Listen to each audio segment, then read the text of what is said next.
Previously on Critically Stupid.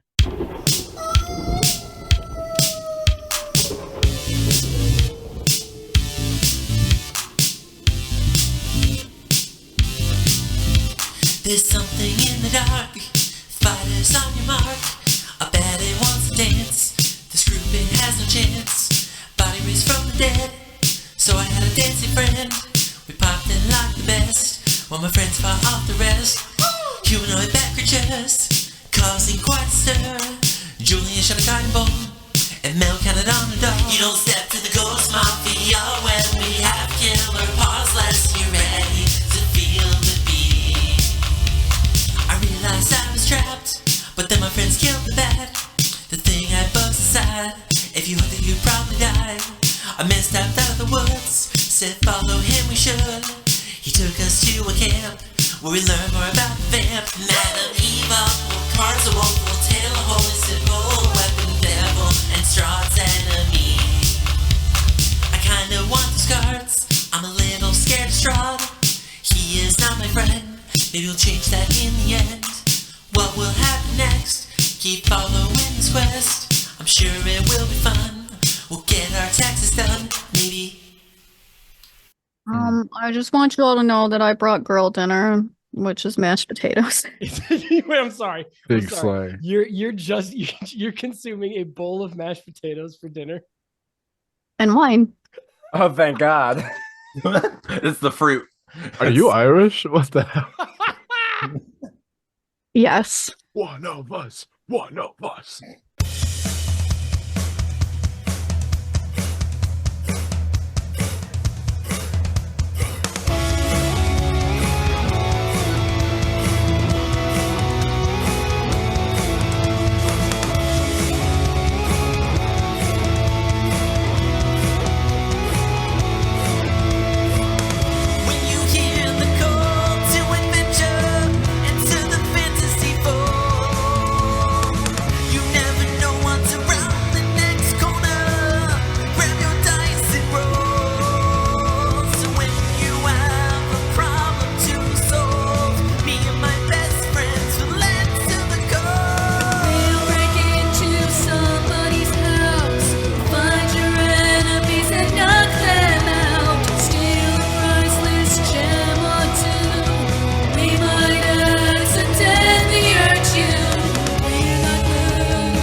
I wasn't saying any. I did not have a reply to the "Are you good?" It was a very loaded question. From me? Yeah, you asked if I was good, and I was like, we don't really have time to get into all of that. Fair enough. Are you in a place where you can compartmentalize enough to play D&D for an hour and 25 minutes? Yeah, I have potatoes. Hell yeah. What's going on, everybody? Welcome to your soon-to-be world-famous Dungeons & Dragons comedy podcast, Critically Stupid. I am your host and Dungeon Master, Alexander James. I'm so glad you have joined us for this hour and 40-ish minutes of storytelling. My favorite part of last episode was probably the dance battle that Anthony spent much of the episode describing, because I thought it was cool as hell, and I also loved being his literal and figurative dance partner for all of the sick moves that he had busted out. So in honor of that, Anthony, my man, why don't you go next? I'm Anthony. I play Arnold the Bard. My favorite part of the last episode was, I like, my favorite part was really that I got to resurrect the body of Garion, Gareth. I thought about doing it the previous episode where I was like, oh man, this might be a little too dark. And I don't know how this is going to turn out. But then when it was like, oh, there's a dance battle on the line, I was like, this makes sense. I get to do this whole thriller situation. Totally worth it. No one's going to call me on this. So yeah. Dianna next. Hi, my name is Dianna. I play Mel. I also have the wolf pup Joshua Patrick, Josh Pat J Peasy. Anthony, has that little green squishy thing always been in your background? No, I got it kind of recently. It's from Final Space, the Olin Rogers show. I got it from Kickstarter. Adorable. Thank you. Yeah, I just steal it from my child. It's mine now. I mean, reasonable. Why should such something so cute be given to a child? My favorite part of last episode, I don't remember, but what I do remember is I was supposed to recap it, but Anthony came in clutch and saved me from having to recap it. So that was my favorite part of the last time that we recorded Apollo. Hello, my name is Apollo. I play Julian Armblade. I didn't have to look at my character sheet this time, which is weird because this is after a few week-long recording break, I don't have to look at my character sheet to remember my character, but week to week I do. What the hell? Anyway, my favorite part of last episode. Let me live, man. My favorite part of last episode was when we got to the camp and we started doing the tarokka reading, and every burning. It's funny because the more we do plot stuff, the more me 2 years ago reading the book, it just starts running to the front of my mind, being like, write this down. I mean, you are an extensive note taker, and I love it because you remember things. We need one. Yeah. Did we get in a fight about rugs? Yes, we did. We got really, yeah, that's actually now my that I favorite part. think of that, that's making me real happy. So that's yeah, we were talking about the rugs extensively, and Alex was aggressively being like, please, I need to finish this episode. Because I literally like catapulted you guys from a narrative like vehicle from one scenario to the other, because I was like, get in the tent, we're gonna do stuff. And literally Dianna like towed the entrance to the tent and was like, that rug's kind of weird, huh? We might have to investigate them again later. Matter of fact, I will be investigating them later. I believe there were also curtains. Rugs and curtains. Very suspicious. It's an elaborate tent. Anyway, who hasn't gone yet? Hey everybody. Go on. I'm a humble beauty and I play Gareth the Rogue. And I think my favorite part of last episode has got to be how immediately Arnold, when faced with this dance battle, he didn't question it for a moment. He was just like, all right, fuck, let's throw down. I mean, he was. It made sense, right? Yeah. That's like the only time Arnold's just willing to fight. Is when I also have Constance the kitten, very cute cat who there we looks exactly what you think the cutest kind of cat would be, and he has a magic book of hats. Perfection. Okay. We are going to start, as we always start, with a part of your world. This is where you, the players, get to step in and make your own magic in this epic gothic drippy horror nightmare that we're playing. I would love for you to build me a spell book. We're going to start with my man Garion. Garion, what does the cover of this spell book depict? So there is a figure on the left side of it who appears just to be a normal, like on a guy, just like on the caution wet sign, just kind of like a stick figure guy. Yeah. So there's that. And then immediately next to him is just like a bloody red mist. Whoa. Okay. That's cool as hell. Anthony, what are the pages made of and how many? Tongues. It's tongues. What? It's written in tongues. I love that so much. Yes. I don't know what's more disgusting, the thought of turning one of the pages or the fact that you made that joke. Thank you. Those are some thick pages. Yeah, it's tongues, and that's why it's like a board book of. Yeah, I like to imagine there's like only 4 pages. It's like 4 pages. Like... That's what it's a board like book. Do you guys remember those like Pokemon binders that have like little plastic inserts? It's like one of those, but like with tongues inside. It's so gross. Okay. Okay. I do like the idea of that. It's only like 6 pages. 6 pages of tongues. 6 pages of tongues. Okay. Are they human tongues? Great follow-up. I like to imagine the fact that I like to imagine them as stitched like in a patchwork of several different types of tongues. But like different species like tongues? Yeah, I imagine. A quilt of tongues. Quilt of tongues. Like patchwork tongues? Yeah. Okay, now we're getting there. Now we're Patchwork getting Tongues is absolutely a band name. there. Apollo, who or what wrote this spell book? No, they're dead. I can't say that. Whoa. Sure you can. I wish I you would. disagree. Yeah, let your They're not gonna imagination get run offended. free. You're not gonna get offended. Shit. I was reading a lot of manga lately, so I was just gonna say Akira Toriyama, creator of Dragon Ball, Okay. but I don't think it's Hell them. yeah. Nope, that's it. It's It's the canonical writer of Dragon Ball wrote this spell book. What's Made his of name, He Alex? died recently in the real world. Rest in peace, Mr. Rest in Toriyama. peace, Yep, rest in goat. peace. King. I would like to take a second, Dianna, and get a little bit of credit because that question was absolutely coming your way. But then I remembered that I've been kind of like dunking on you these last couple of part of your world segments where I made you name something. So I did intentionally divert that and made Apollo do it. So you're welcome. And how old is this book? This book is it's only like 3 years old, which is fucking crazy because where do you get Oh. enough tongues to Yeah, make the a tongues are still whole, wet. honestly, yeah, it's so where did they all come from? Nobody knows. It's a mystery. A three. Do not, if you quote Cotton Eye Joe right I now, knew he was I'm gonna reach through this camera and murder you. It's new. It's got that new book. New tongue smell. Oh. This book's breath fucking stinks.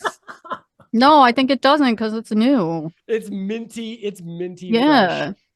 Just like you guys, as we're actually normally we open right after the part of your world onto you for Bing Bongs, but this time I'm gonna throw it back a little bit. We're gonna do a quick flashback just to last episode. We are gonna open on a figure shrouded in metaphorical and literal shadow, standing in the space between the trees, watching Arnold the Bard struggle and writhe in this box of invisible force, pressing him inwards, just like that. Garion, thank you so much. If you're listening to this audio only, Garion wriggled a little bit. It was a cool wriggle though. Yeah, thank you, please. Yeah, I'm not- give me some dignity. I didn't want to put some disrespect in your name. Anyway, this figure watches Arnold squeal a little bit as this box of force sort of like condenses around him. You see like Arnold the Bard's shoulders sort of like pinch and start to rotate inward. His face is like pressed up against a mime's wall as the flesh of his skin sort of flattens. And he truly starts to panic as we see the diminutive forms in the distance of Julian Ironblade and Mel the Ranger and Gareth stepping over his own corpse to try and like frantically help to get the Bard out of this box. And this figure turns another page of their still saliva slick tongue book and murmurs a syllable in a language that none of us speak or can even comprehend. And this box squinches tighter. And you hear there's like a sharp, thick carrot crack as one of Arnold's fingers like bends the wrong way. It doesn't break, but he is in a deep, deep amount of pain. And then Joshua Patrick and Gareth catch the thick red piece of twine that starts to unravel this sort of like flesh bat foe that Arnold was dancing against. And with a huff of exasperation, this figure snaps the spell book shut and the barrier of force around Arnold vanishes. And before this figure can sort of disappear into the shadows behind them, we hear a hail from the woods and the path nearby as a torch bursts into light, and Arturi walks not even feet away from where this figure was standing in the shrouded darkness and starts to walk towards you with a warm and welcoming smile on his face. Now we're going to open on you for Bing Bongs. In Madame Ava's tent, you're sitting. There is a wolf pup sized stool with a hole in the bottom for Joshua Patrick's tail, and there is a tiny table height pedestal for Constance the kitten, including a tiny little hook for him to hang his hat. Gareth, what hat is Constance rocking in this moment? Can you describe the inn tavern area we are in a little bit? That's Yes. I mean, Constance goes based on vibes. You are in a tent. It is large and Thank you. lavish. It has a central fireplace and like a brass brazier and a hole in the thick canvas top for the smoke to come out of. There are thick shrouded lanterns shedding warm, if slightly muted light in overlapping concentric circles around this tent. There is a table on one far side with a stooped crone-like old woman with an ancient lined face whose hands hover over a stack of cards that almost seems to be shifting and sliding over themselves, like it's shuffling itself by its own power. And Remind me what color the carpet is.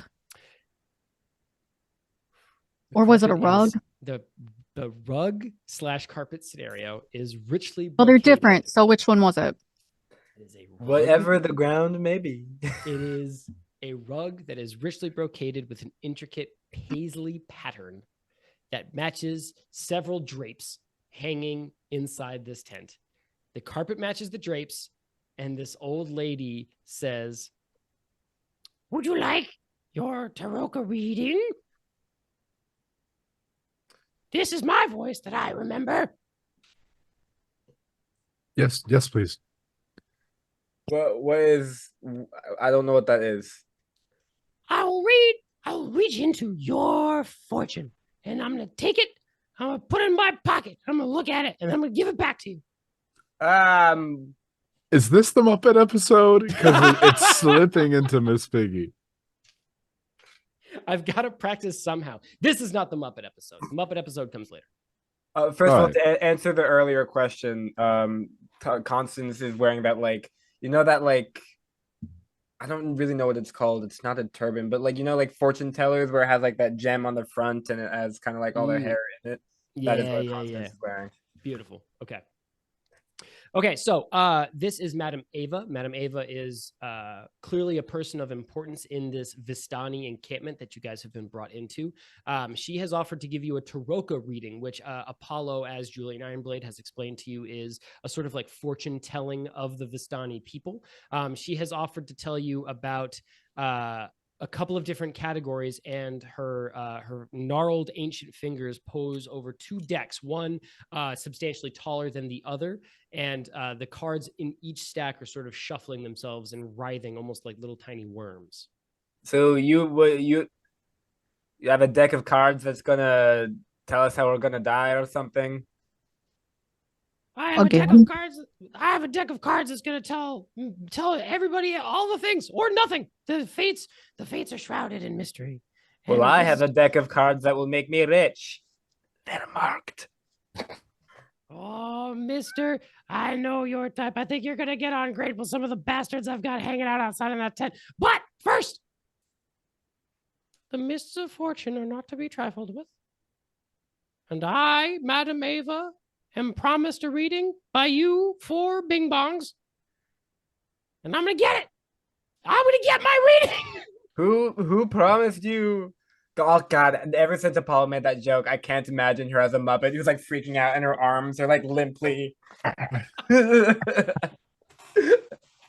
get it. She's not a Muppet. I am not a Muppet. I am a There human is- boy. Are you a man or a Muppet? There's nothing you can say that will alter the theater of my mind. Fine. Okay. She draws 5 cards and lays them in a cross in front of her.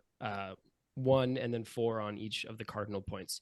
And her hand hovers over the leftmost card. And she says, "This card tells of history, knowledge. You can't know where you're going unless you know where you've been."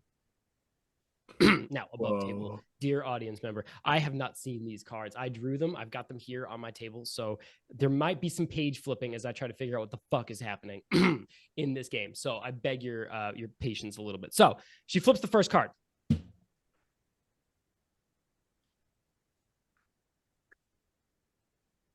Yeah. That's a squint of a man. That's a squint of a DM trying to figure out where this Okay, needs to okay. go. That It's is not- the squint of a Muppet. I'm going to murder you. I hope you choke on your mashed potatoes. Okay. Muppets can't How am even I going to swim. choke on mashed potatoes? I'm sure you'd find a way, bestie. I This wish. card Live already, right? Okay, so you see a bearded ancient figure in a conical hat standing with his arms sort of outspread like in a T-pose from Fortnite, except it is raining. T-pose Gandalf. It is it is raining stars from a cosmic thundercloud over his head. And she's God damn it, T-pose Gandalf was quite funny. I think the only thing funnier than the joke was Garion's face when it happened. Oh, brother, this guy stinks. Okay. She says, "The Master of Stars, look for a wizard's tower on a lake. The name of the wizard himself and his servant will guide you to what you seek." The second card tells of a powerful force for good and protection, a holy symbol that will aid you in your quest. I know. She flips it. Okay. It's oh yeah. You see what appears to be a man sitting behind like a lemonade stand, except he has in one hand a knife and his other hand is like sliced open and raw. It almost looks like hamburger meat, and smeared on the table in front of him in suspiciously blood-shaped letters. It says truth. It says truth, $1, $1. And she says, "The traitor, look to the wizard of wines. In wood and sand the treasure hides." I'm just picturing Lucy from Charlie Brown. You know, she's got the little 5 cent the psychiatrist is in. I picture Calvin from Calvin and Hobbes. That's exactly what I was going to say. His Yeah. box. Truth, Yeah. also, $1. It was what I thought of as soon as I realized what the card was. Okay. Her hand, gnarled and riddled with arthritis, I'm sure, hovers over the third card. And she says, "This is a card of power and strength. It tells of a weapon of vengeance, a sword of sunlight." She flips it, and it's one of those. And that one. It's a picture of Gareth in a helium balloon flying into power lines. It's a Star Wars Episode 4 poster. It's a lightsaber. We're going to space, baby. It's just Mark Hamill. It's not. It is a soldier wearing plate mail who is staggering down an idyllic, picturesque village lane. There are sort of like thatched cottages on either side, and the sun, is setting over the horizon, and he is pierced with 3 swords that are dripping blood, puddling in his footsteps in the dirt. And she says, "The 3 of swords is the soldier. Go to the mountains. Climb the white tower guarded by golden knights." And then she looks at you. She says, "Now, those 3 cards are from the common deck. Any bum or motherfucker can pull one of those cards. Those require no power whatsoever." Right? These ones are the holographic ones. I've got the 2 shiny cards right here. I've told you about power and strength. I've told you about forces for good and protection, and I've told you about knowledge. And this is knowledge EX. I think we can all agree that those 3 things are basically worthless in today's modern post-capitalist society. Real. Deep. I'm going to tell you now. Your enemy has an enemy. And whether or not this person is your friend is a question that has stumped philosophers for a long time. But they might aid you in your quest. And then the last card is the location of the devil himself. Is it the big scary castle? You're a big scary castle. She flips the 4th card. And it is I hope and pray that it is a big scary castle. This is not the location. This is the Okay, card okay. she flipped is the location of your enemy's enemy. Okay. Really quick, Apollo, did you have a question before I revealed the? No. I answered my own question. Okay. She says, "Aha! The Donjon." I'm not making that up, guys. That's actually what it's called. It's the dumbest shit I've ever heard. The Respectfully. donjon? That's The what I call Donjon. my bathroom in the morning. The donjon? That's fine. search for a troubled young man surrounded by wealth and madness. His home is his prison. And I don't think he likes it there. He might help you, or he might tell you to go fuck yourselves. You guys kind of strike me as a bunch of itinerant bums. So that might be how it goes down. Yeah, you live in a tent, lady. It's a cool tent. It's got rugs, bitch. Whoa, we're not gonna look down on people who live on different communities. Is it None of dawn, this. John? Like the John of the morning, like dawn? That sort of. No, it's Don as in like Don Quixote, or some other reference from that makes sense in the narrative of this world. Or, No, I know Don Quixote. I've met him. He's very, very interesting. I'll stop this now.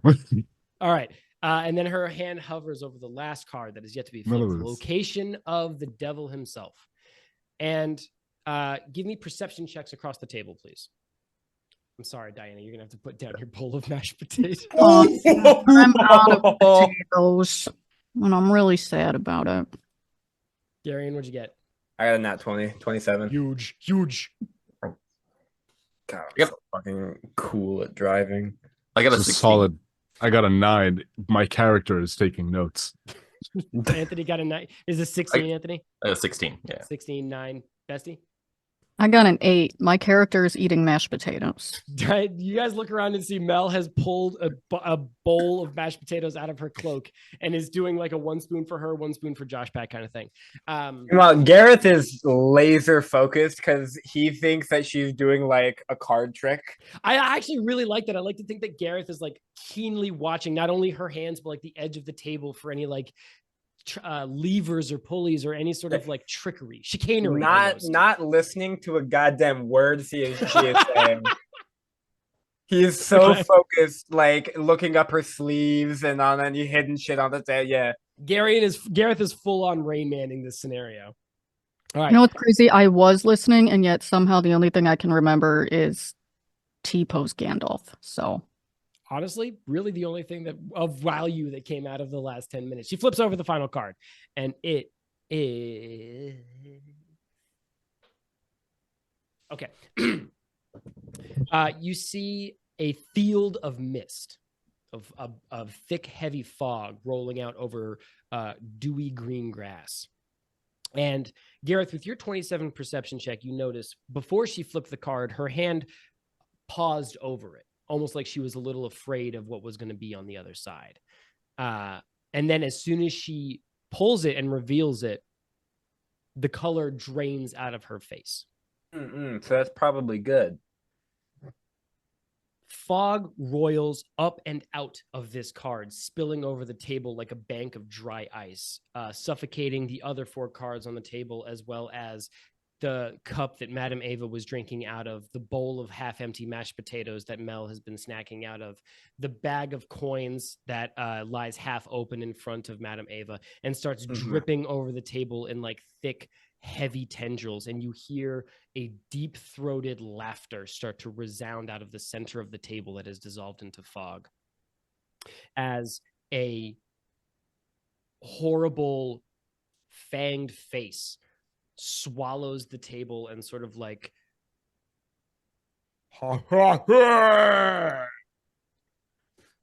and Madame Ava gasps and clutches her pearls. And For the audio only listeners, Alex became a vampire in that moment. did, and you can't hear them on microphone unless you're invited. No, you have to, yeah.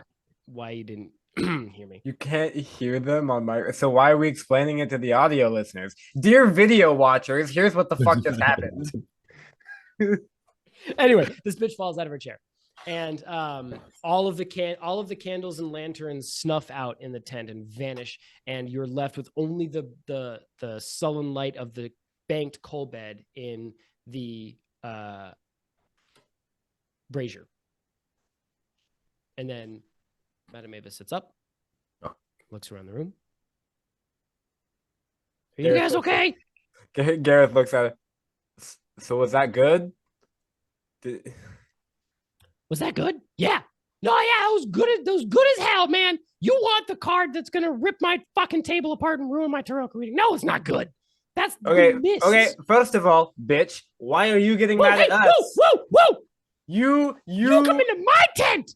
You invite us into your tent and make us do a reading and get mad at us for the results, woman. Yeah. Bitch. No, but real talk though, that was pretty bad. It's called the Mists, and I don't know where the devil is. Sorry. Oh, cool. Thanks for a huge waste of time. Anyway, Right. I'm gonna cast Calm Emotions on Garion real quick. That's a spell. Whoa. Yeah.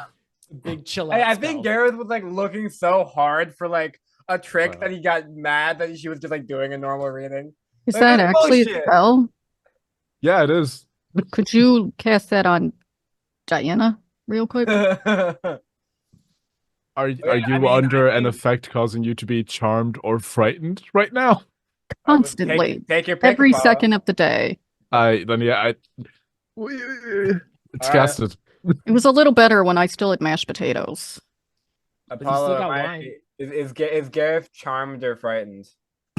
Or are you No, very- I'm just functionally it won't do anything because you're not charmed or frightened. I'm just gonna try to be like, calm down. Okay, I think Hey. I think it works. I'm not even gonna bother like rolling resistance. I think Gareth is just chilled out a bit. Okay. Yeah, I think I just go, hey, phone gang. hey, it's okay. It's okay. Madam Eva. you're like petting Gareth softly. Hey. So can I ask Madam Eva if I can have some of the cards? Like my character, like Arnold would be like, "Hey, since you said those cards are basically worthless, or the results are worthless, like what? You probably don't even need those, right? Could I possibly take those with us because they seem important to us?" Well, first of all, young man, I respect your request. No, don't touch my cards. I think one of the bums outside has a tarokka deck that you can parlay for. If you've got dice that are on your side or a deck of regular cards that you think, I think what's his face, the angry one over there mentioned a deck of cards that it's marked. He's slightly less angry now, Okay. ma'am. I'm fine. Did you give him like the guy stroking his hair? That's nice. I like that. I give him a Companionship is hard to Xanax. find in this world. Little But- fantasy benzo. Thank you so much for asking. Banner. Don't touch my cards. If you want your own deck, talk to Standemir outside. Even with the marked cards that what's his face has on him, it's probably going to be pretty tough to beat Standemir because he's kind of like a legend in these parts at dicing. However, Watch me, white woman.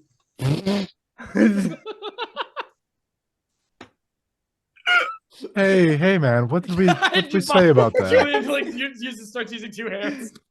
Hey, I start making biscuits. I was gonna say Constant starts making biscuits. While Hey, this, what- while this is this exchange helping? is happening, Mel, you notice Josh Pat is sniffling and snoofling around one particular section of this tent wall where the heavy fabric meets the lavish paisley patterned rug. But Madame Eva says, it would be my honor to offer you the hospitality of our camp for the night. The sun has set and the valley gets dangerous as shit out there. I would not recommend going for a ride. Did you guys roll in here with one of the Kolyanovich kids? Yeah. No. Yeah. Nope. Which one? I only heard whispers behind this tent wall that you had one, and they didn't mention a gender, which is very progressive, and I appreciate the hell out of it. But which one is it? We don't know them. We don't know who those people are. The Kolyanovich kids? Never heard of them. I think the Vistani as a whole are trustworthy. Oh, in that case, yeah, it's the girl.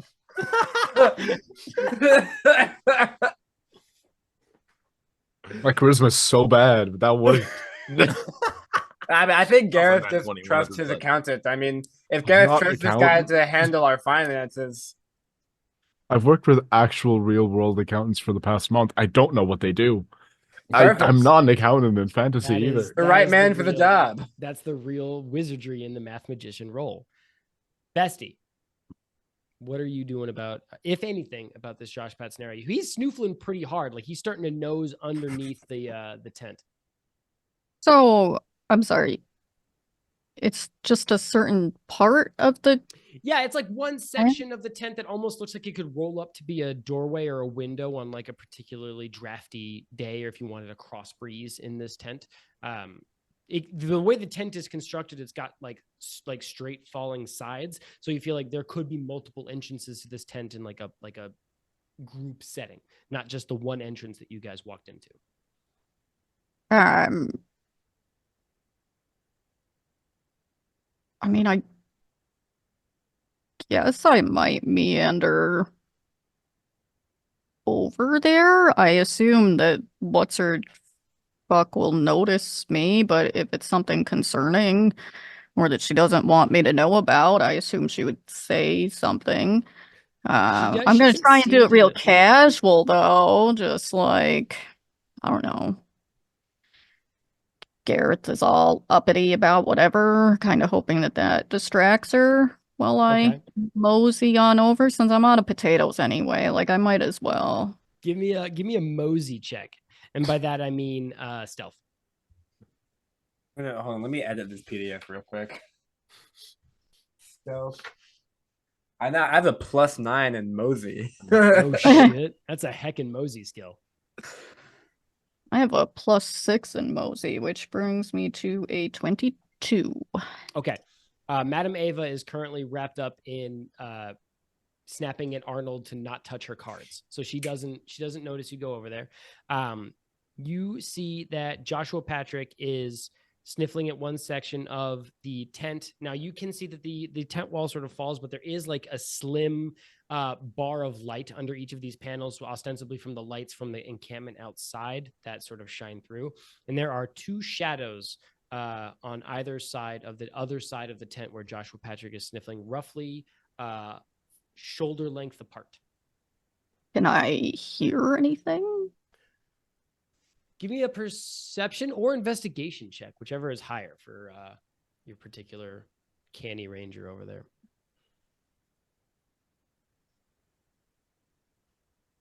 Oh yeah, I gotta drink more. 23.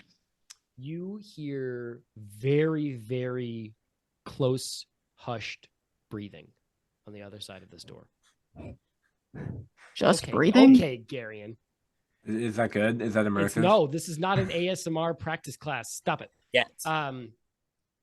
Yet. Yeah, exactly. No, that is all you hear though, Mel.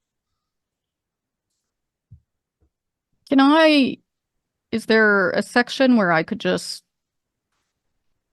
I mean, you said that there were potentially other doors. Like, is this like another doorway, an entry? Like, can I lift it up or open, or you could definitely lift it high enough for Josh Pat to shoot through and do something with an order. Standing here just looking at it, it does look like it is affixed to poles, so you can't yank the whole thing up high enough for you to jump out. You would have to get down on your belly and sort of wriggle through. could I like lift it enough for like JP to go under and like whatever's there? Yeah. I'm assuming he could grab like an ankle or something or other. Because I mean, if Yeah. someone's just standing out there breathing like a creeper, that's not cool. I will say that it does seem a little odd to you, Mel, that they are standing outside this tent eavesdropping after what was ostensibly a very important tarokka reading for your group with some pretty impressive and important resources that you guys as a party would need to defeat. Yeah, the, so I'm gonna choose forces of- violence, and I'm just gonna like lift it enough for JP to snatch and like knock him over, drag him in like a horror movie where they drag him. Yeah, okay. Give me. I'll roll Josh Patrick's attack, but I would love to know what the one word. What's your command for attack for Josh Patrick? Is it just get him? Is it sick him? Is it attack? Is it something in a different language? Yep. You know what? Yes, I'm gonna go with the air bison. Yes. Yip. You tell Josh Patrick to attack things by saying yip. That's adorable. Okay, and I yeah. just finished rewatching Avatar not too long ago. So All right, Joshua Bang. Patrick. Ooh, okay. Okay. Don't forget to add Joshua Patrick's +50 to whatever you just rolled. Right. No, it's in there, and he still rolled like dog shit. I mean, he's a dog, so You yank up the fabric of this tent, sort of like ripping it from the poles a little bit. Joshua Patrick darts forward, but his adorable little paws skitter a little bit, sort of Scooby-Doo style in the dirt, because he's so excited once he gets out there. His jaws close around a pair of very well-made leather boots. They look to be a brown leather with black laces and some gold trim. And you hear a high-pitched sort of like muffled grunt of pain and surprise that is definitely from a woman. And then something smacks Joshua Patrick on the head hard enough to make him let go. And then he sort of falls back, and you hear like the gentle pitter patter of these footsteps receding as somebody runs away. Where's my nearest out of this tent? The entrance you came in.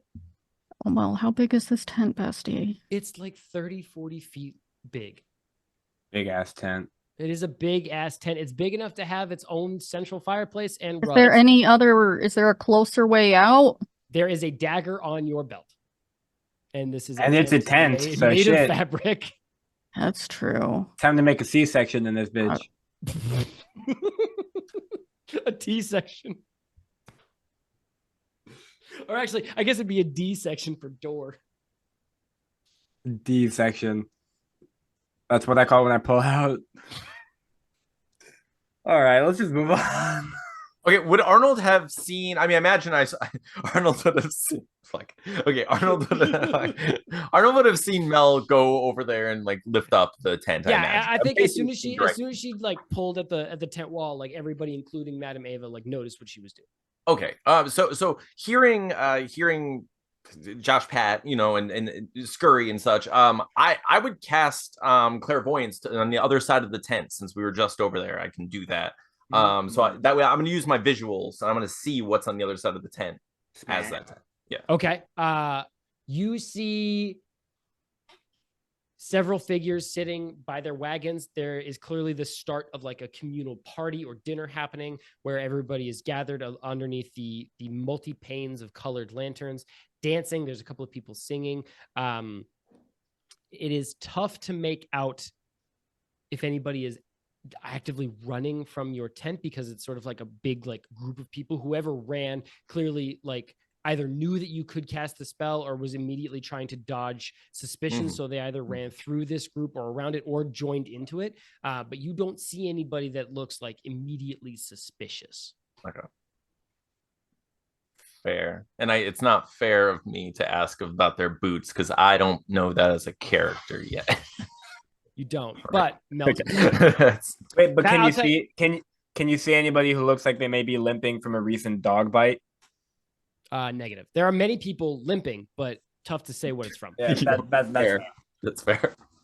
There are also several people doing the stanky leg dance, and that also can look like a limp if you do it either very well or very badly.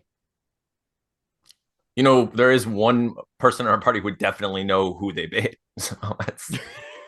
Oh yeah, right. Sure. We have a dog. Yeah, get him. Let's go. Everybody, line up. Madame Ava says, "Hey, can you respectfully, can you leave my tent alone?" No. Yeah, all right, let's blow this popsicle stand. Gareth just goes to leave. I'm ready. Before I just want to look at Madame Ava and just say, just thank you so much for that reading, though. It was really incredible. I don't know how you did the fog like smoke thing, but it was really cool. Yeah. Thanks, Chip. That was not me. Listen, we all exist under a force of evil and darkness, and he kind of does whatever he wants. And sometimes he exerts influence in places I wish he wouldn't, like the middle of my card table. But you got it. You're welcome. Hopefully we'll vote for a better one next time. Am I right? Yuck, yuck, yuck. Anyway. Before he leaves, Julian's just gonna say, I'm sorry for. Yeah, I'm just sorry in general. Don't worry about it. I'm not their accountant, also, just in case you thought I was. My name is Julian Ironblade. Is there anything? Thank you for giving us the reading. Is there anything that we can do for you? Mike, I'm just gonna ask on my end. I can't guarantee that the others will do anything, but if there's anything that I can do to return the favor, I will do my best. Yeah, they don't really strike me as the do-gooder type. I'm gonna keep it a buck with you. They kind of seem like a bunch of bums. Arnold is good-hearted. Mel and Garion are very not Garion, Gareth. I mean, isn't he though? Mel and Gareth are very convicted, and when they're set their sights on something, it's difficult to get them off that. Like a dog with a bone. Sometimes people get trampled along the way, but they mean well. Well, listen, I meant what I said. I really don't recommend traveling on the roads after dark. Okay. It's a bad call. I think Standemir has a couple of extra bunks in his wagon. He would more than happily dice you for them. I mean, like the game, he's not going to take a blade to you unless you deserve it, frankly. I'm a cleric. I can heal people. It's fine. I thought you looked like a cleric. You had that sort of healthy sauce around you. Profiling. Okay. No, I mean like your aura. It's got a very like soothing energy to it. Oh, people just call me nerd. They call me an accountant. I don't know. This is the only good variation I've gotten, but I'll take it. Okay. Healthy sauce. Writing that down. It's the healthy sauce. I think Gareth is like walking around outside, like I'm looking for a Stanimir. I'm supposed to gamble him out of dice and bunks, or not dice, cards and bunks. You see, so when you first walked into this encampment, I described this figure, but it was like a literal month ago since we played, so I will describe him again. There is a tall figure standing at about 6.5 feet tall. He has an eye patch, and his long hair is tied into a man bun. He has a tattoo of an arrowhead over his eye, and he sees you exit the tent and he smiles, and his teeth are like crooked and yellowed, like he's been smoking his whole life. And he lumbers over in a very friendly way and says, you are looking for me, yes? You look for Stanimir, Stanimir finds you first. In Soviet Russia, Stanimir finds you. Where? I've never. It is a reference that you would not understand, and I apologize for making it. My friend, what is going on? How did your reading go? We are all burning with curiosity. I myself have several gold drachmas on the results. Now, be honest with me. Did you get a master of what the fuck was it? Hang on. Hold up. A master of stars? Well, which one of you bet that I wouldn't tell you because they're winning? You see a white-haired woman holding a flagon of ale, throw it in the air and go, woo! And she's white girl drunk. I love her. You see Standemir's face sort of tighten and he goes, you have played these games before, huh? Thanks. Of course. I'm here to play more for a few reasons. One, hopefully to win my own deck of those tarokka cards. Two, hopefully to win my crew, my posse, place to stay for tonight. And three, for fun. You have come to the right place. I forgot what I was going to say. Fuck, sorry. This is the part where, like, in a video game where like the loading screen happens and it like transitions into the card playing mini game. Yeah. For sure. Standemir says, we are just getting started. There is a sort of festival, a gathering of sorts, if you will. And Gareth, you hear like a fiddle start to kick up in the encampment. Somebody's playing a penny whistle. It's very Celtic vibes, for lack of a better description, as this music sort of kicks up. And sorry, Apollo, that's the first. Oh, that's okay. Fiddle and penny whistle was the first music that came to mind, and I do apologize if I'm fiddle, tin whistle, baron, a harp shows up. Yeah, like one of the old Irish harps. Slowly away from all of his friends. Just Arnold is like sucked into the group just as an entire person. He just pulls out a violin like I have to. Arnold has the harp. Yeah, it's me. Standemir says, you are looking to play for bunks and your own deck of cards? Have I the game for you? Now, you strike me as a wily fellow. I am assuming that you have perhaps a set of dice on you that maybe say the same number over and over and over again, and you would not be inclined to tell me which number it is, huh? I have several sets of dice on me. Some may be more accurate than others. Yeah, and tell me about the deck of cards you have with the trick back that sometimes show that are two-sided cards. I assume you were not having any intent of letting me use my own equipment in this game. And I would assume that you would not be satisfied with any of my equipment in the same vein. Of course not. Who is the neutral third party for this? I have event? a game. I have a game that we here at the encampment like to play. It is the game of stories. And I would love for you and your entire party to take part. I am still learning English. It is my second language. You're doing a very good job. Thank you. I would love for all of you to take part. You could play for whatever you like. Typically, everybody antes in and puts in a small keepsake of their own, something that has some trifling value to them. It need not be an entire person. It must be something that has a sort of woeful sentiment to you. But I have a few gathered here, and we could play this game. It is a two-sided game if you are interested. Gareth, he like leans into Constance. I think this is going to be a little bit harder to cheat in this one. Does Constance change his hat, or does he still have the sort of? I think Constance now has the poker visor. You know what I'm talking about? You know what? I like that so much. I'll give him a tiny pair of shades. Outstanding. They match Gareth's shades. Beautiful. Okay, so Stanimir explains the game of stories that you can at your behest, you can join, or you can just simply watch if you would like to not partake. But each person puts up a small object of small monetary, intellectual, or sentimental value, and then each person tells a story to make a man laugh or weep. The objective from everybody else's perspective is to guess if that story is true or false. Anybody who guesses true gets to keep, or guesses correctly, I should say, gets to keep the keepsake. So whatever you bet most times will probably end up in somebody else's hands. Now, whether or not that it stays in their hands after the game, if you would like to ask for it back, if it's of particular importance to you, we can play that later. But the handsome youth that rescued you from the woods, Arturi, is standing near Stanimir, and he says, I will play this game. I think I have many interesting stories to tell. Gareth reaches into his pocket real casually and just pulls out like a grape-sized diamond to ante in. I'll play too. Are all of us here? Well, friendly reminder that Gareth just has like billions of dollars in his pockets. Gareth, I think the music stops and like everybody turns to you and there's like a collective gasp. And then Stanimir's crooked smile widens and there's like a glimmer of the reflective fire in his eye. And he says, you are a man who is not afraid to live dangerously, I see.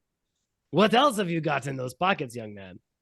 Is that a roll of diamonds, or are you happy to see me? Can I roll for a sleight of hand check to replace that diamond with just like a few gold coins? Like it was like, whoops. Oh. Sure, yeah, sure, man. Go for it. This is going to be the highest DC stealth roll or sleight of hand roll of this campaign so far. Whole camp is just looking at it. You're going to be like, actually. Yeah, basically just going to be like, whoops. Just real quick, I'm going more for speed than stealth on this one. I think I got a 13 plus 9 is 22. All right, with a 22, I will let you swap it, but people are going to know that you swapped it. And that's fine. All right. Who else among you is interested in joining the game? I'll join in. Okay. Sure, why not? Julian, from his hip, unclasps this mace, this like crudely done mace that has his initials engraved, and will just gently put it on the table. Okay, love that. Okay, I'll try to. So Arnold just like digs into his pocket and he takes out his favorite brush from his makeup disguise kit, because he crafted it himself and carved it, and it's all very nice and ornate. So he kind of looks at it, and it's the same brush, if you remember from the previous campaign, that he used to make Gareth look dead.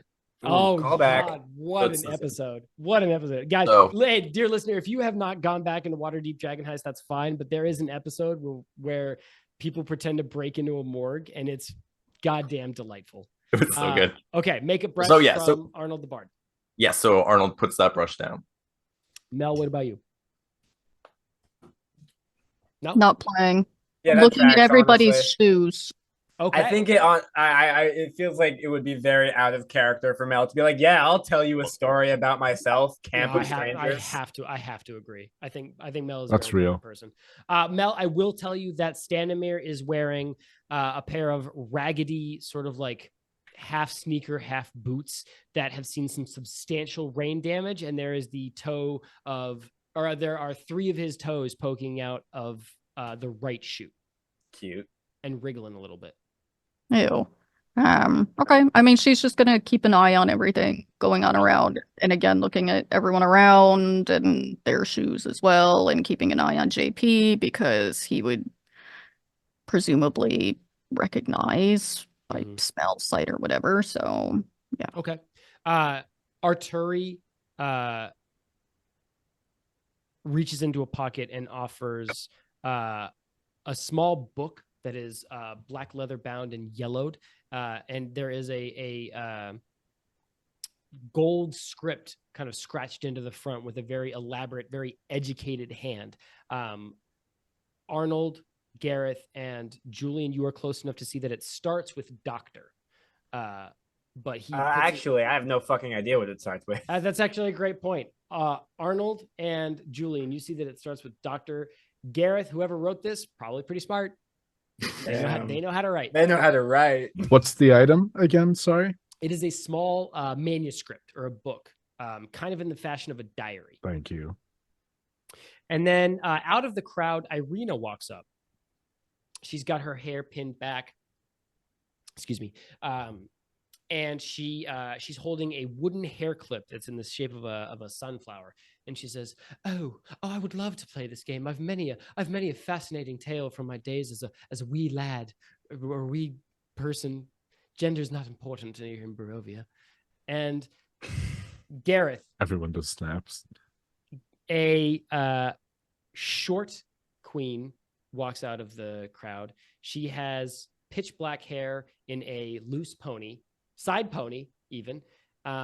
She's wearing sort of a veil, lacy. It actually looks a little bit like what Diana's wearing, sort of like a nicer sort of jacket.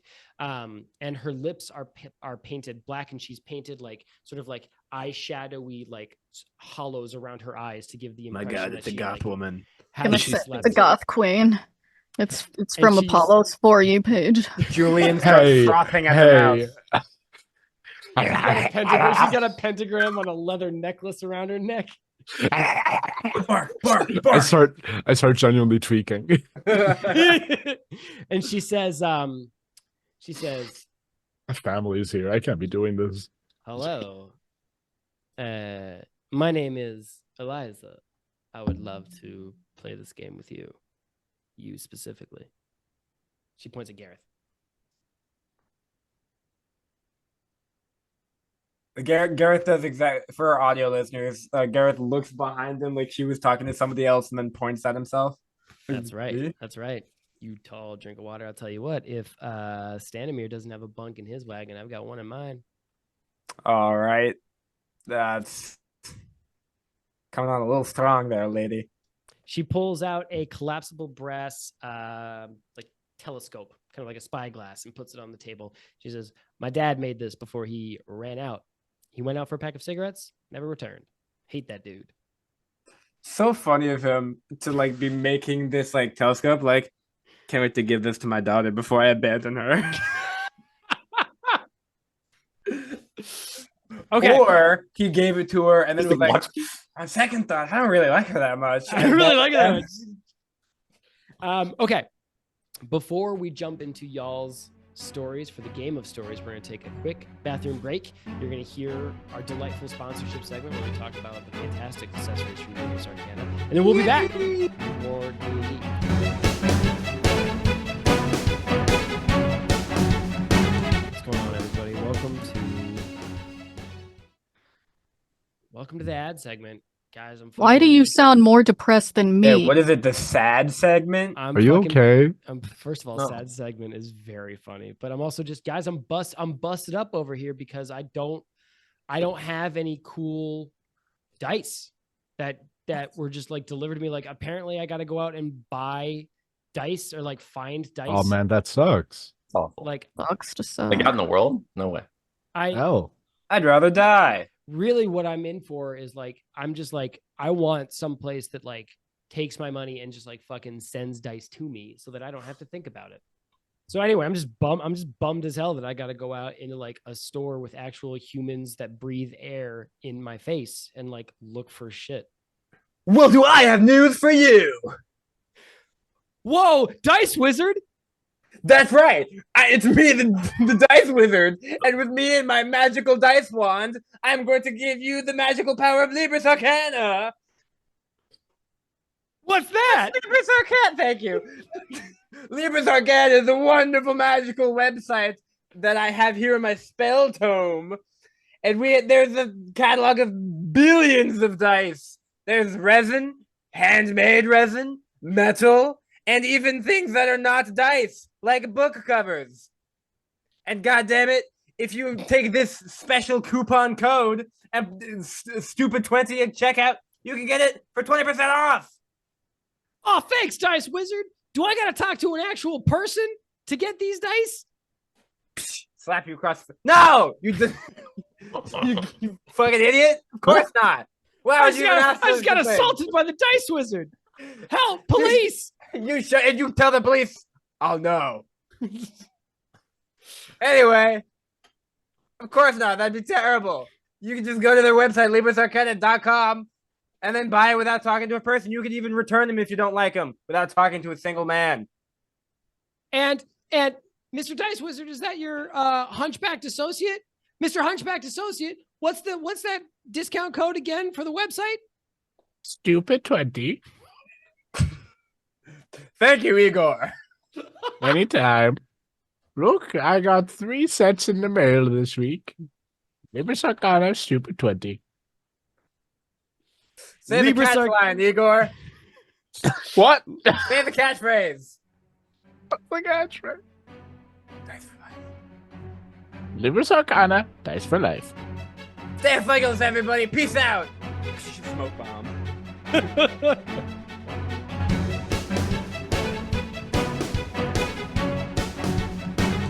What's going on, everybody? Welcome back to the show, to the fiction, to the narrative, to the nightmare, to the dripping gothic horror that is the dancing flames at this bonfire in the Vistani camp where Arnold, Julian, Gareth, and 3 ostensibly Vistani and Arena are gathered around. Stanimir has produced a rusty, sort of like foggy glass bottle filled with an amber liquid and is taking throaty swigs as he grins at you with his crooked yellow teeth and says, "Now, who is going to go first? What brave soul steps into the flames, metaphorically, to weave their tale of laughter or woe?" I have a story preloaded if you guys need time to cook one up. I have an opening line, and I'm just gonna vamp the rest of the way through. That's the way it be, baby. That's how we do it. Okay, I think then Gareth will step forward if no P or NPC objects. On ahead. Okay, so first of all, everybody knows the real performer of the Ghost Mafia is, of course, Arnold Stevenson, in every sort of musical and entertaining way. However, whether it be to get out of paying taxes or some other sort of deception, Gareth always prided himself on weaving a tale. So I am going to actually roll for performance, if you'll allow me. Do the tale first, and then I'll tell you to roll or roll with advantage. Okay, cool. It's like evening-ish or nighttime. It is fully nighttime. The sun has sunk below the mountains, and darkness creeps over the cloudy sky. Okay. Good night, everybody. My name is Gareth, for those who have not had the pleasure of introducing themselves.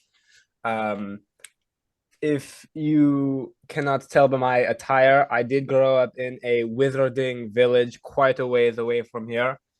If you could tell by my overall demeanor, I did not exactly soak up the knowledge of the wizards in that village. when I was in my youth during the summer vacation, which wizard schools also do have. I was hanging around with one of my friends. We were just kind of bumming around, going from house to house. We were, rebellious teens, so breaking into the houses and stealing some of the stuff. And eventually we came upon the school and we heard that they were doing renovations to the building, and we wanted to see if we could check it out from the outside. And when we approached one of the buildings, we noticed that the doors were fully just unlocked. So the whole school building, which granted I did not attend, but the whole school building was open to exploration. And god damn it, absolutely we went inside. For sure. And we were walking around. We explored all of the empty classrooms. We checked all of the teachers' treasure chests to see their spell tombs and what they had hidden away. We found out that the tomes, whatever.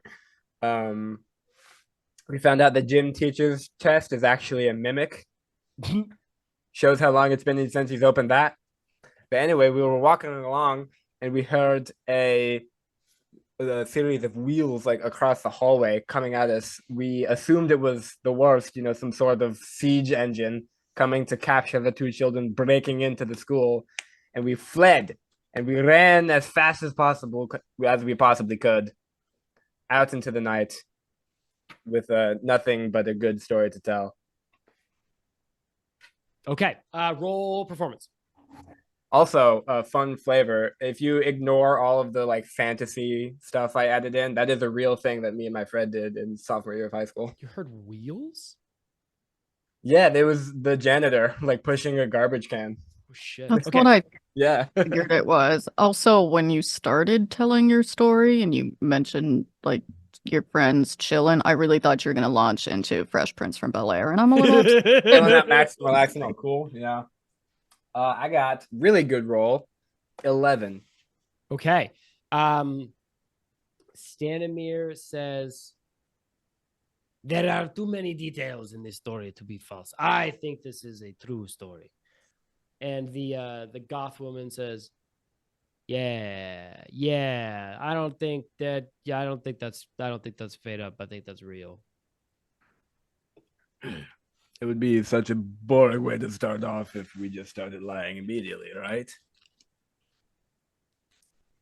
This is a good story, a good tale that you tell. Eliza steps up, the goth girl, with her pentagram and her dark hair and her black painted Julian lips. falls to his knees.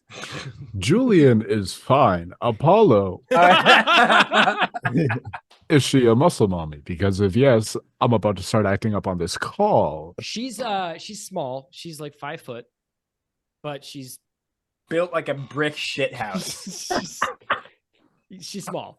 Anyway, she says, it is said that within each raven flutters a lost soul, and that each raven's song tells a tale of ages past. They whisper, so listen closely. Sing, ravens of Barovia, birthed from the mists and bathed in twilight. Sing of Lugdana, the morning lord's stalwart foe, the holy symbol of raven kind, the warrior's beacon of faithful resolve. Sing, ravens of Chernavog's rise, named Green God and Demon Lord upon Yesler Hill. Lugdana, gray-haired, weary of battle, her longsword and shield yet polished and ready. Guided through shadow, she clashed with the demon in a dance. Sing, ravens of Lugdana's last fury, of the ravenkind's token blazing with light, the battle turning, a hero's cry. The demon lord banished, the warrior now fell, the wound at her side gouged, too deep to bear. Sing, ravens of the symbol retaken, in raven's claws held. You are the keepers, the watchers, the tellers of stories. Sing, ravens, that the shadows may lurk and heroes may come again. Nah, you made that shit up, bro. No. I think Julian will just say, wait, no, that's an elegiac poem. I don't know if the the details are real, but that's the structure of it, at least. That's an elegy. That's a poem, usually about lamenting something dead or gone. Might be probably referring about a holy symbol, this holy item. I'd be willing to guess it's real. Arnold. You telling me this goth girl has a holy item on her? Or she just knows about them. Holy item in her? Hey, man. You remember what the holy items were?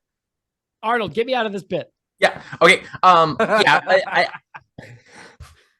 As much as I have spent a lot of time memorizing fictions, I do know that seemed personal and like something that you probably memorize through hearing stories and such. So yeah, I would go with my friend here. He's very smart. Obviously, as an accountant, you have to be smart to have that job. So yeah, I'm gonna go with him and say yes, it is true. Stanimir sidles up to Arnold to do a sort of like buddy cop back to back. And says, yes, I agree with the small man not from here. I think it is true to the nth degree. Yeah, it sounds much too rehearsed to be made up. Eliza seems a little defeated, and she says, yeah, it's true. Read it in a book. That's what I get for reading books. What? Facts. Alex Bestie, I'm gonna need you to copy paste that into my DMs. Dianna, standing. I assume that while this like sort of game of stories is going on, you're sort of roaming, looking for good vantage points so that you can check out footwear across all spectrums in this camp. You notice that, unfortunately, the brown leather boot is sort of the modus operandi vis-a-vis footwear in this Vistani encampment. A lot of people wearing brown leather boots. However, there are a couple of noticeable people with the black laces and the gold brocade, especially because that's a detail that's not on your everyman boot. And it's curious because two people are standing with your party telling stories wearing a brown leather boot with black laces and gold brocade. One of them is Irina Kolyanovich, the woman that has rode with you since Barovia, who has been with your party for several days now, actually. And the other is the big titty goth girlfriend, Eliza.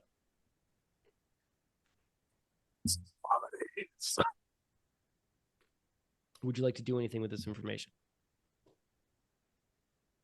I'm just going to get a little bit like closer to her in particular. Okay. Her being Eliza. Yes, I mean, is that her name? Sorry. The big titty goth girl. Yeah, That's Eliza. Yep, crush it.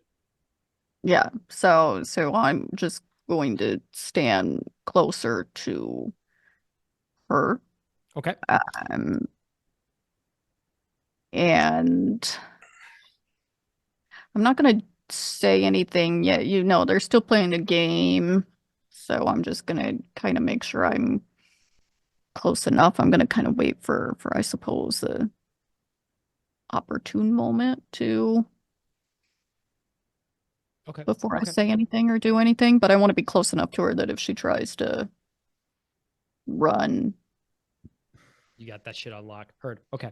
Arnold, before we jump into the next story, which is going to come from Julian Ironblade, prepare yourself. You hear the telltale signs of, or sounds, I should say, of children singing. It sounds like one of those like classic nursery rhymes from your childhood. Bark along the cinnamon tree, turtle on a river, you know, all of those classic sort of like childhood. I definitely know. Yes. Yeah.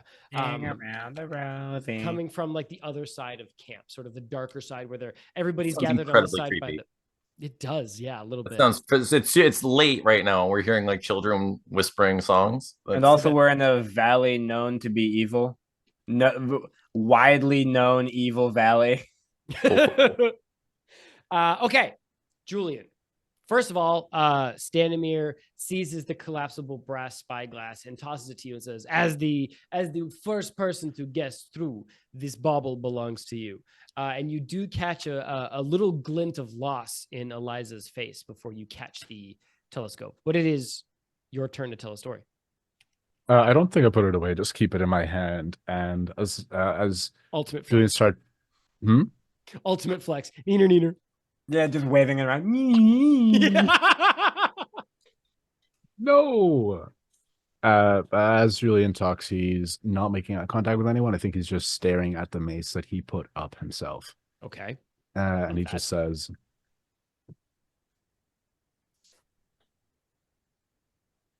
I've always been a bit of a disappointment, I think. I never really understood things, and I don't blame people for not being able to understand me either.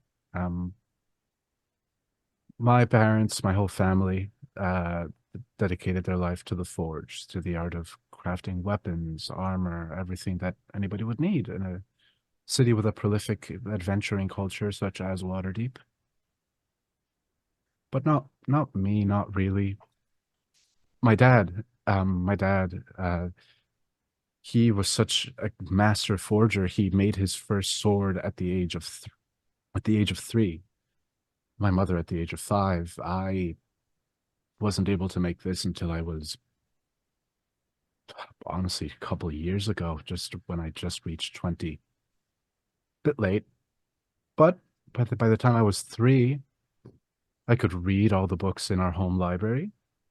By the time I was 5, I had surpassed all my peers, and by the time I was 10, I had published my first book. I research and I write and I study, and everyone around me has always looked down on me for it. They have always been people of action, and I've been more suited to research. The only other person in my family who somewhat understood me was my uncle, because he was also an outcast and he was a defender. He wasn't a crafter. But then he did disappear, so that, that kind of sucks. But I'm a cleric. I don't have a god, though. Wizards tried to teach me, but I proved too much for them, is how they put it. You'd think that for a people dedicated to study and questioning, they'd be able to handle a couple more in-depth examinations of the things that they are telling you, but no.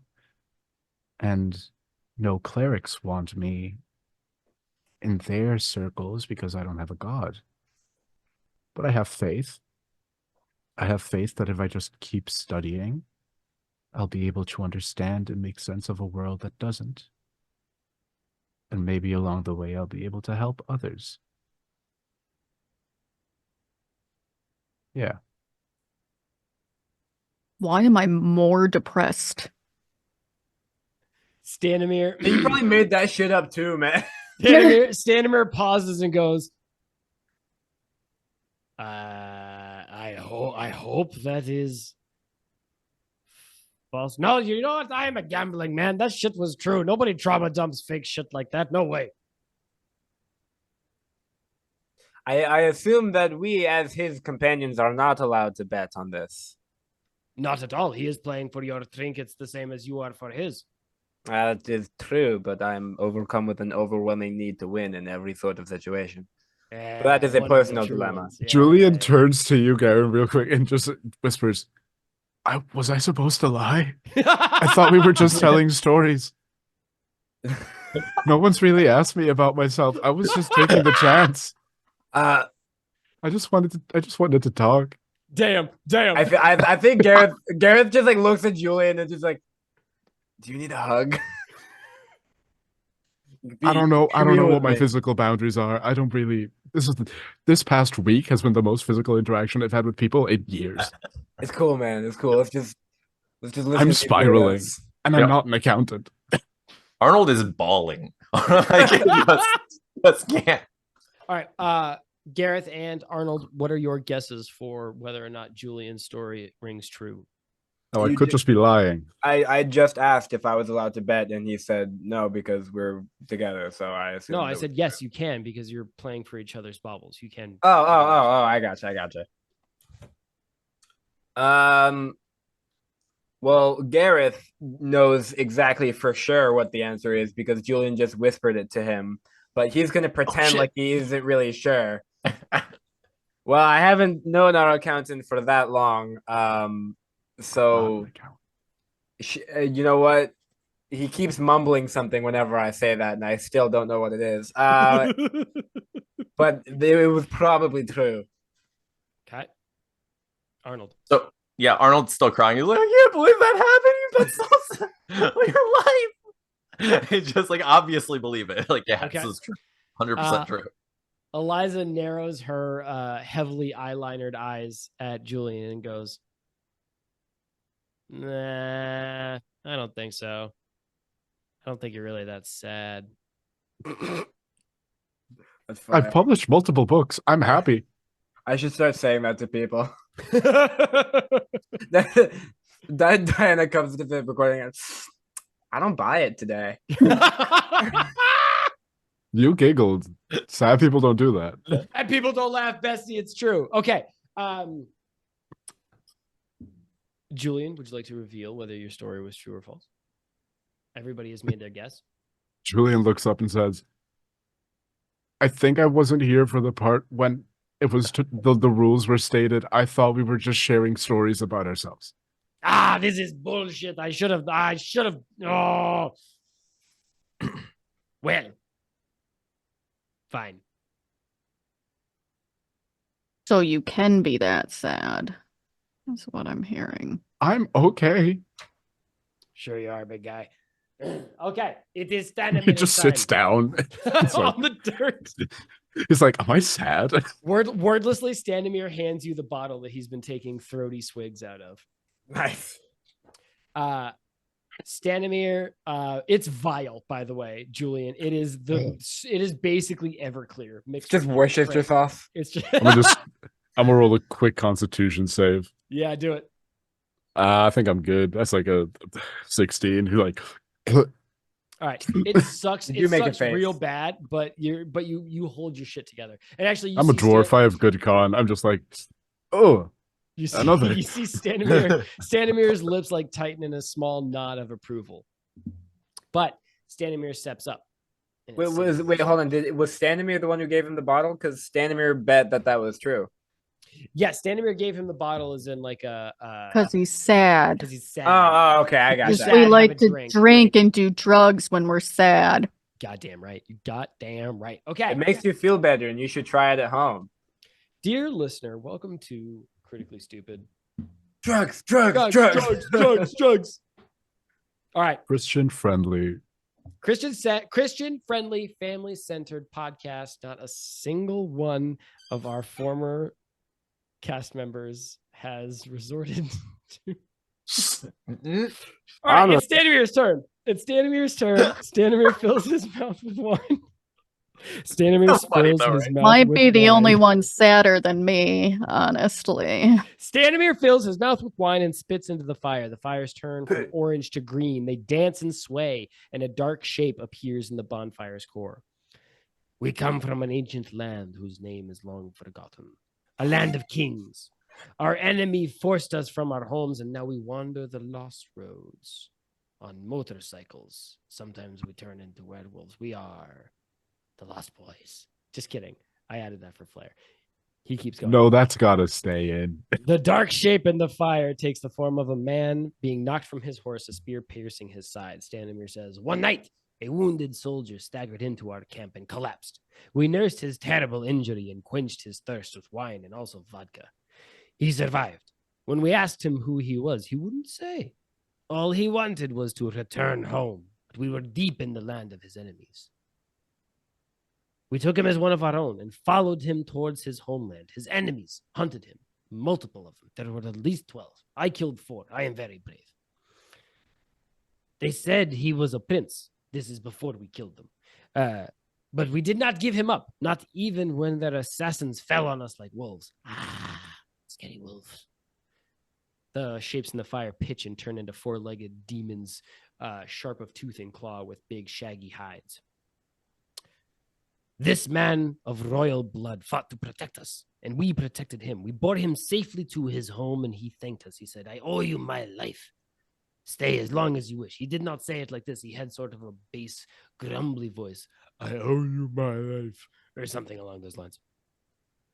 When you choose, you may leave and you may return, entering into my land of your own volition. The figure in the dancing fire vanquishes its final foe and disperses in a cloud of smoke and embers. And Stanimir kind of looks at you and goes, now that is how you tell a story, huh? Huh? You saw that shit in the fire? None of your stories made the fire do stuff.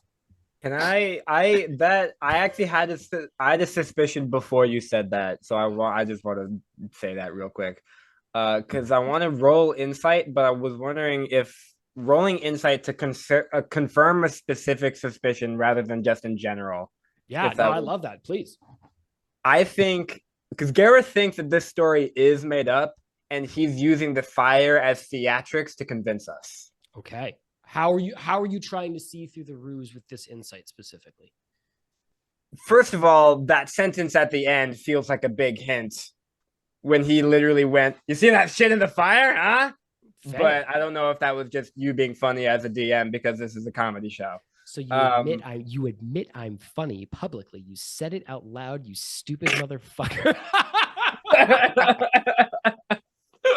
Okay, roll up some insight, and then tell me what specifically is it about Stanimir that you're trying to discern? Like how you were locked into Madame Ava and her hands over the cards. What are you watching from Stanimir to try and figure out if he's lying or telling the truth? I got an 18 plus 2 is plus 1. 18 plus 1 is a dirty 19. Do you want some guidance to push you over the 20? I already rolled, so it's too late now. I think that was. You can get guidance, but I know it is, but it feels a little cheaty when I already have. Okay. So with your dirty 19, what are you? looking at? And what I'm specifically looking at here is I'm looking at a few things. I don't know a lot about magic, obviously, so I'm not necessarily looking at his hands as he's conjuring the spell. I'm looking at what he's looking at in the audience, because as Gareth considers himself to be a practiced storyteller, you will typically gauge the reaction of the audience to see if your story is like taking hold. But I think that if he's more focused on the theatrics of the fire, he would be more focused on the fireplace rather than the audience around him.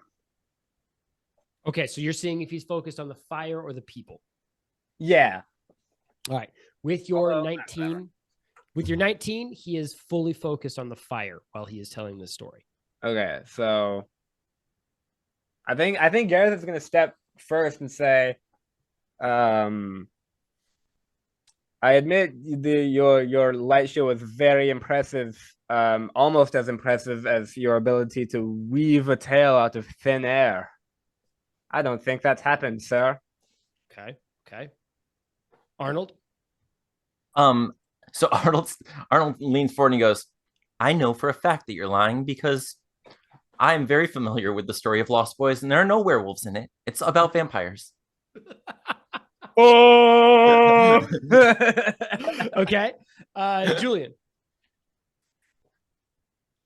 This sounds like history. Can I roll to see if I heard anything like this story? Because I have heard about the Vistani before. I don't think I've heard about this specifically, but I don't know. Give me a history check. Come on. Because he's also giving you an allegory, which is history wrapped up in some bullshit. I do That's bullshit. all that allegories are. You can take that shit to the bank. Hell yes. It's just going to be an 18. It was so close to being a nat 20 that I hit the side of my dice box. Oh, you hate to see it. All right, with an 18, you have heard similar stories in this vein of like somebody taking an actual story from history books and being deliberately vague about the details and wrapping it up as an entirely different story. Like if you take the moral of one story and you change the name of the characters and who the bad guy is. It's how a lot of like it's how a lot of formative texts and stuff. You take a lot of story elements, you put them together, and you just make your people or your leader seem like the big hero of the story. Exactly. I think Julian is just going to say false. Okay, 3 falses. Eliza and Arturi both sort of like step forward, and then Standomir shoots them a dirty look, like a really nasty stink eye look. And both of them immediately shut their mouths and step backwards. And he grins wide and says, "It was entirely true. I did not make up a stitch of it. Whole story, factual, didn't make anything up." And he flicks his wrist, and there is a small deck of tarokka cards that he spins between all 4 of his fingers, and they sort of dance around his palm. And he says, "It looks like my ex-wife's tarokka deck is coming with me. Bad luck? I don't think so. That's why she's my ex." Dianna. While Standomir is displaying his impressive card-shaking tricks, what? Why do you say that's why she's my ex and then follow up with Diana? I assume because it is now your turn to do something in the It story. it was just the timing of it, saying it's bad luck. Are you a bad luck ex, Bestie? Would you I like mean, No, would you like me Diana's to a ask my slave. ex-husband? Yeah, I was gonna say she had some bad luck from her ex very recently. You know what? I'm Let's just actually asking step right now. out. Let's step out of the fiction. Do you want to read some text messages from your ex-husband live? for That's our what I was audience? saying earlier. I'm fucking. This is way more interesting than the bullshit recap. It's not. It's he found me on Twitter, which horrifies me always that when anybody in real life finds my Twitter and I That's don't such a know bad message how. to receive. Of like, oh my At god, I find your Twitter. I'm like, which one? Dianosaurus, First off, DIA. No, I was kidding. And I keep them separate, like my life and my Twitter, so I don't even know how I found it. But that was actually a while ago. And then he messaged me randomly to say that he thought he saw me in Georgia, which is crazy because then like a week later, some other random Twitter person came on and asked if that was me they saw in Georgia, and I was like, apparently I have a doppelganger in Georgia. So you have that's to go find them and fight to the There death. can only be one. Only there can one only, can. there can only be I one. I figured sad it's like a Diana. multiverse Diana. Well, I was gonna say I think that she must be a lot happier than I am, although maybe not because In Georgia, girl. yeah, that's true. But no, it's not that interesting. It was his birthday, so I said happy birthday, and then he responded with something weird. Unsurprising. Okay, Bestie. I know I leave out the best part that y'all cared about. Anyway, Joshua Patrick starts sniffling around Irina Kolyanovich's shoes, and his tail stops wagging. And while she is sort of like involved in this storytelling, you're not really paying attention to these stories because you fucking heard these idiots tell their stories before. It's not really interesting to you. But while Irina is apparently captivated, she is like shaking one foot, trying to nudge Josh Patrick away from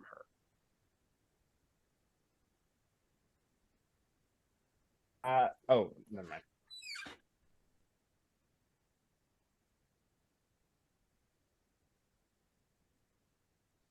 I mean, I still don't. How many more stories do we have to go? Just my main man, Arnold Stevenson. Well, I also want to throw in another one to test this Slaninar guy if possible. But We might I want have to hear time for it. Arnold. I don't want to keep Apollo here too late because I know we are coming up against his Yeah. hard out. I think maybe I just want to slide up to her and say kind of quietly, so only she can hear. Are you usually in the business of listening in on people's private readings or just ours? I have never in my life been more offended. I drop nary a single Eve, and I haven't this Eve. Nice one. Because it's I got it. Mel kills herself. Right, Not let me go- even Kolyanovich. She pulls the bow taut right beneath her chin. Really, Kurt Cobain's it. Oh, Kurt Bobane's it. Mel kills herself again. All right, let's move on. I'm, your story might have been true, but you and I both know that was a lie. Topical. All right. While you say that, bestie, your best friend, ostensibly, leaps into his story. Arnold Stevenson, regale Okay. us. Okay. So This is as you know, all about how. so in Oh, wait, West I'm so sorry. Philadelphia, Really I was quick, born and raised. What did you put up as a token, as a Me, it bio? was my brush. His makeup brush. Okay, yes. I forgot. Yeah. So Arnold begins. He says, as you all know, the music has kind of always been in me. It's always been, I've felt the songs, I felt the melodies, but I come from a small village where, my family couldn't afford instruments, and my father was a farmer. He's not a carpenter. He couldn't craft instruments, and if he could, he wouldn't spend the time to do that for me. He wasn't very supportive of my music, but he did allow me to take the stage from time to time. It was my only outlet for expression, and I loved it. And for a while, it brought small amounts of money to my family, which brought pride to me, and my mom would seem so happy. But that only lasted so long until, Nathaniel showed up with his guitar, and suddenly he was playing on the streets, and people stopped showing up to our shows, stopped showing up to my one-man show, stopped showing up to our plays. His music was fantastic, I admit, but he's the only person I ever hated. Whoa. I couldn't stand him. I wanted to do something. I wanted to take him out. I wanted to put a stop to Nathaniel. And so one day I thought about it. I thought about it real hard, and I thought, okay, we have time before a show. If I go to the corner where he's going to be, I can arrange something. So I hid in a bush, and This motherfucker's in a grassy knoll. I'm so sorry. I'm so sorry. I don't mean to interrupt, but something like, I'm gonna plan an arrangement to make it look like an act, and you're just hiding in a bush with like a big rock. So okay. Can enable JFK. So he's like,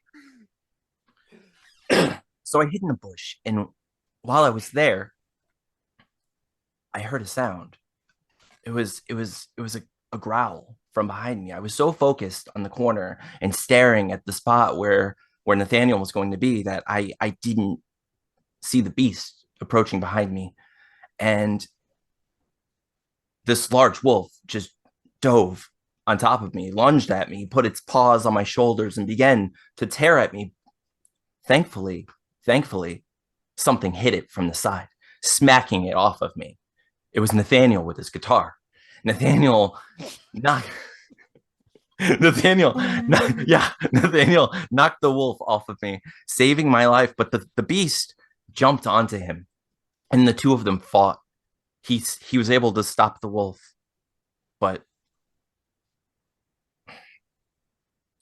he didn't make it. And so when he died, as he was dying, Nathaniel, he said that he hated me, obviously, but he gave me, he said that the guitar would be a gift, and that I should play it well and do my best with it, and so that his memory lives on. And from that day forward, I vowed to never hate anyone and make everyone my best friend, and always play, music with that guitar. And that's why I have this guitar here. I thought you were gonna smash that guitar and be like, "Fuck you, Nathaniel." You're still a punk. Honestly, I think the werewolf thing looked way more natural than hitting him with a rock. That was a beautiful plan. All right. Unless that was actually an accident. Stanimir grabs the bottle out of Julian's fingers and takes like a big swig and says, I do not fall for the same mistake twice. I think that one is true because I guess that this Bing Bong story was wrong and it was also true. I think this one is true. Garion / Apollo. I feel like Arnold and Gareth would be tight enough that Gareth would know this would as true, right? Like, I'm gonna restrict you to a true or false right here, Gareth. I know that you and Arnold are canonically best friends, but I need you to reach into your soul and connect it to Anthony's soul. well, I'm reaching into my memory. Didn't we learn this in the whole this is like where he got his magical pen pipe from, like the evil flashback of the guy he hated at his town, right? That is somebody who ostensibly stole a song from him. Different guy. Okay. I thought it was the same fella. I love that the juice and drama of Anthony's very slowly evolving backstory is he had not one but two people who didn't like him. Yeah. We're all like, oh my god! Holy shit. I think Gareth is low-key freaking out that he doesn't know for sure. Okay. And is just gonna say one word, real simple, kind of quietly. True. Okay. All right, Julian. I've drunk a bit. True. Arnold. Everything was true except for the fact that I have hated at least 3 people. My fucking mailman. Okay, you get to keep your makeup brush, Arnold. Nobody gets false. Well done. Dianna. Irina Kolyanovich turns and glares at you. Her eyes dark in the shadows as the firelight only lights half her face. And she goes, I have never been so offended. Never in my life. Not only do I not eavesdrop on other people's conversations, but it is of no importance to me that you drew the Master of Stars for your first card. It simply isn't relevant to the way that I live my life. Nice one, dumbass. Right? Like, Jesus Christ. You know what's crazy is we didn't tell anybody what we drew. So you're a liar and you're not a very good one. Vine boom sound effects. So why don't we just cut the bullshit and you just tell me why you care so much? I think I swallowed a bug. I've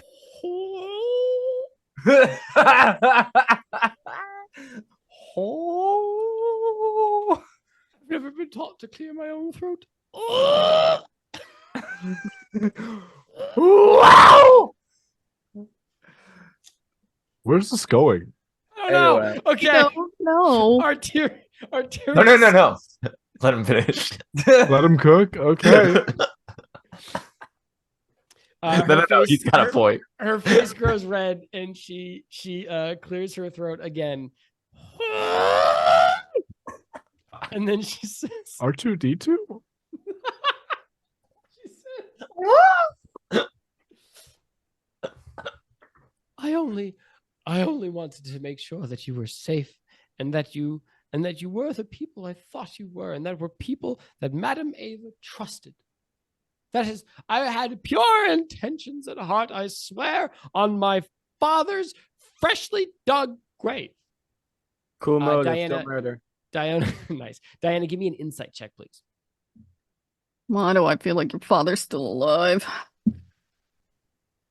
We actively dug that grave. Yeah. Fact, actually, all 4 of you. Well, all 3 of you. Hey, man. Mel didn't dig shit.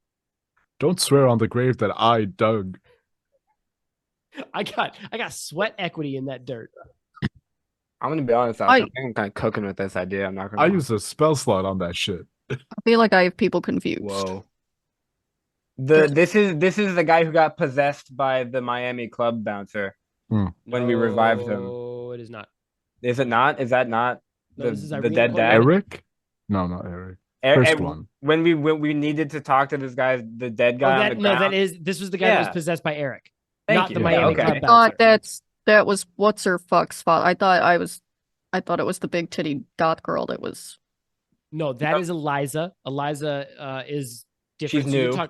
you're talking to the You gotta hit me with the two New. names that sound alike. Irina and Eliza. Eliza and then Kenyana something bitch. I don't know. It's like a weird Russian last name. Polyanovich. Yeah, that's the one.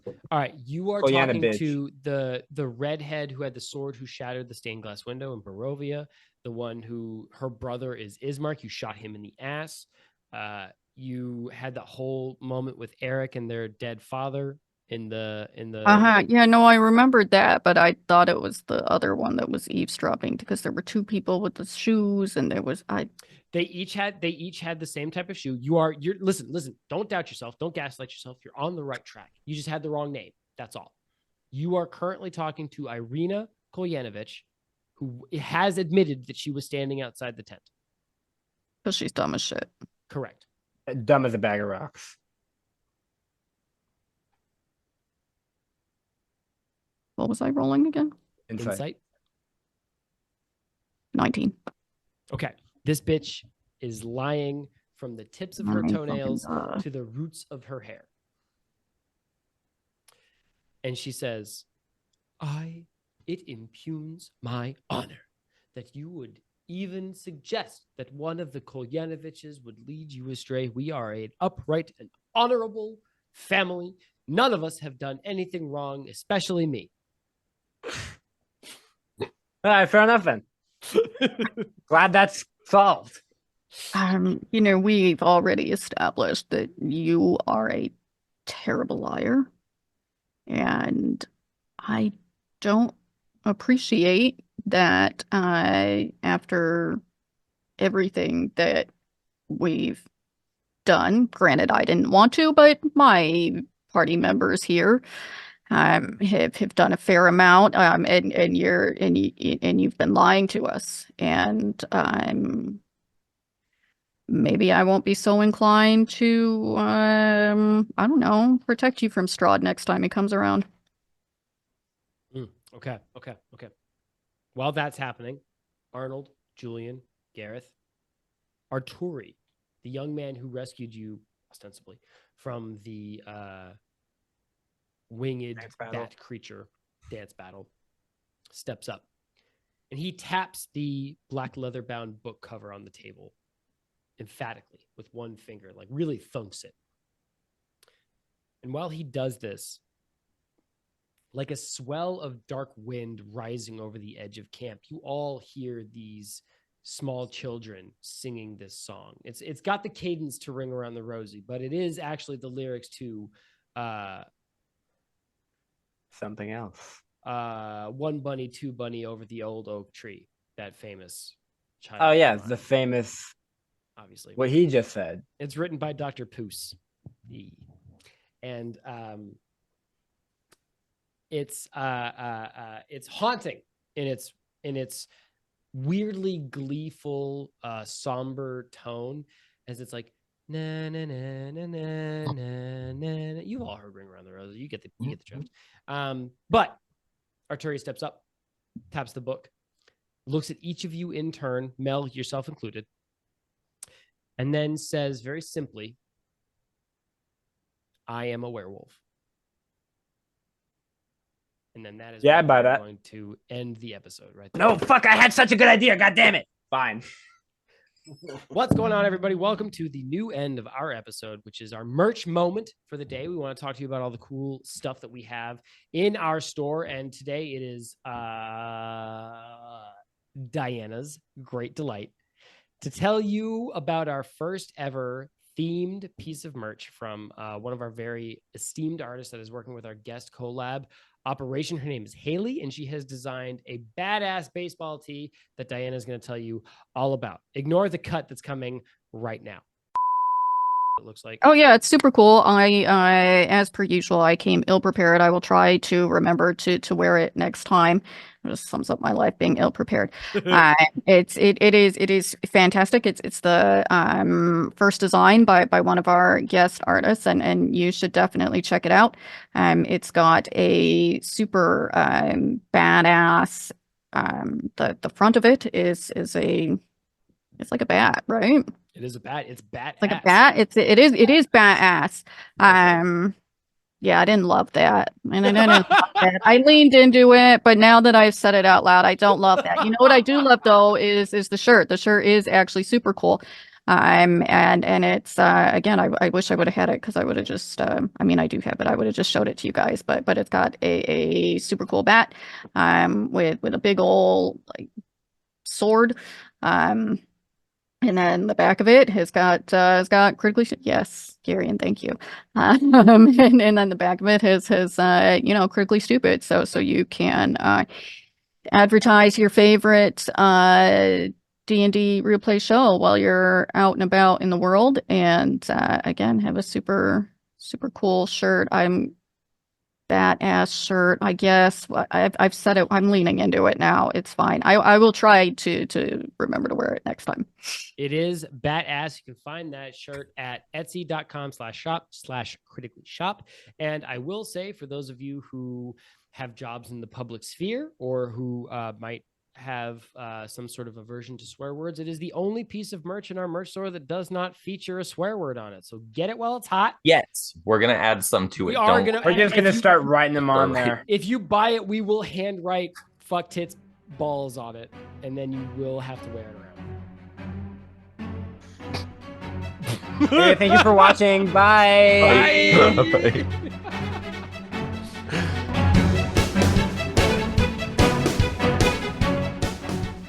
My For You page is goth women, slutty men, and D&D skits.